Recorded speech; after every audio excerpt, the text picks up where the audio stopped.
रावजी शंकर नरवडे. माझ्या शाळेचे नाव जिल्हा परिषद मराठी प्राथमिक शाळा मासरूळ.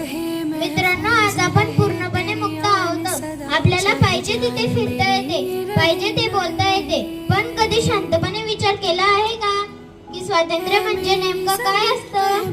स्वातंत्र्य म्हणजे केवळ 15 ऑगस्टला झेंडावंदन करणे आणि 26 जानेवारी देशभक्तीपर गाणे ऐकणे नव्हे. स्वातंत्र्य म्हणजे स्वतःच्या देशाचे निर्णय स्वतःचा घेण्याचा अधिकार. स्वातंत्र्य म्हणजे गुलामगिरीच्या त्या लोखंडी बेड्या तोडणे, ज्या बेड्यांनी आपल्या बुद्धीला, आपल्या संस्कृतीला आणि आपल्या अस्मितेला 150 वर्ष जकडून ठेवले होते. विचार करा त्या काळाचा, जेव्हा आपल्याच देशात, आपल्याच मातीत आपल्या पूर्वजांना पात्रदाने घालून चालण्याची परवानगी नव्हती.